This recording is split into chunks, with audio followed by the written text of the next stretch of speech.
Well, I'm back in the United States. Oof, took me 2 or 3 days to overcome the jet lag.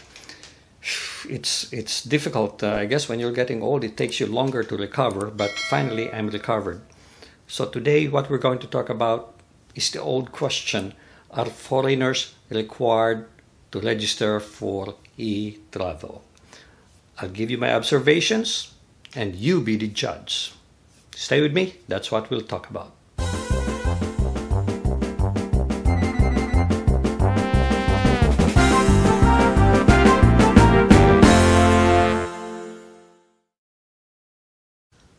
If you recall, when we went to Vietnam, I asked the question from the immigration officer himself: are foreigners, meaning non-Filipino citizens, required to register for e-travel?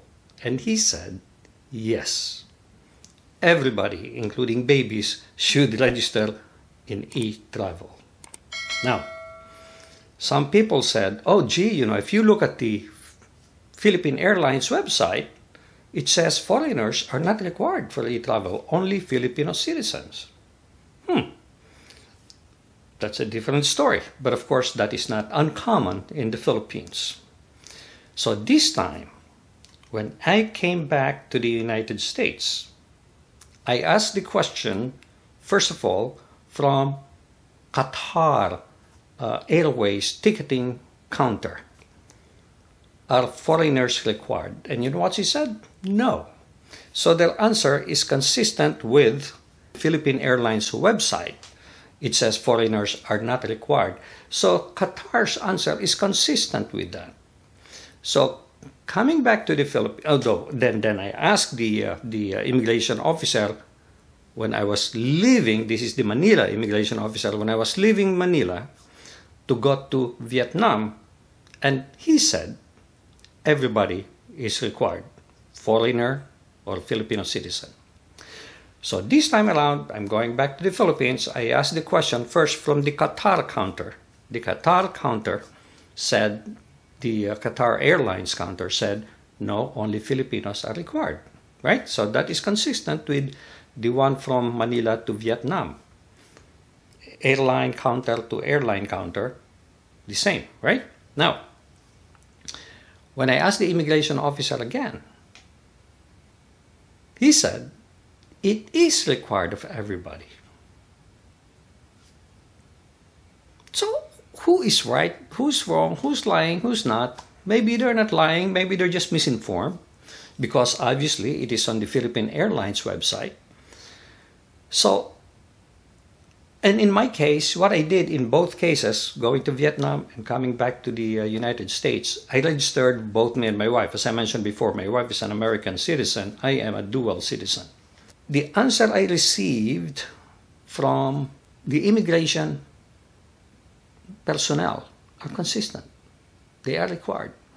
So this time, going back to the Philippines, to the United States, I said, gee, did you know that Philippine Airline website says it is not required? Did you know that today I checked in at Qatar ticket counter and they said, no, it is not required of foreigners? He said, sir, everybody is required, including foreigners. So that is very consistent. I said, well, you should tell these people that they should not be saying the wrong thing, because it confuses the hell out of everybody. He says, yeah, I know. Yeah, I know, but what does that mean? Is he going to tell the immigration office to send a letter to these companies? I don't know. So you judge for yourself which one is right, because some of you refuse to register on the basis that, gee, according to the airlines, it's not required for foreigners. Now, I'm going to ask you one thing. The question I have is this. I wonder if you, as a passenger, did not register because you're a foreigner. Okay, this is only for foreigners. Because it's clear for Filipino citizens, you're required. No question about that.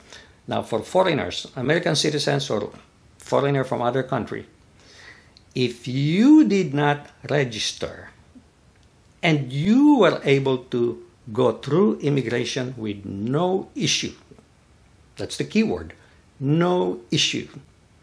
I'd like to hear about it. Please say something in the comment section.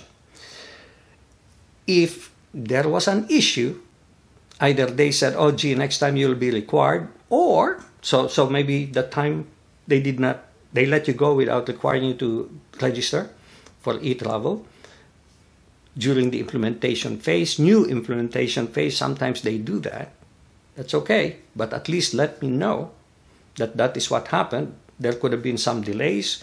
You could have been rejected because you did not register. Now, I'm not talking about people who registered and then came through and they did not even ask for the QR code, meaning they just look at your passport and let you go, because that is not necessarily bad.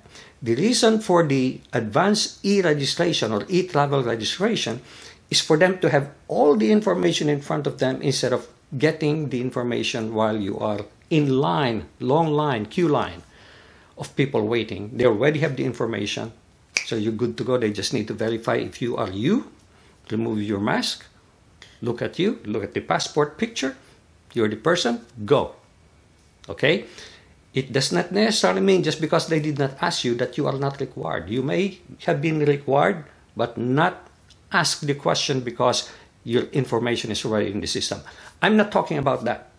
I'm not talking about that.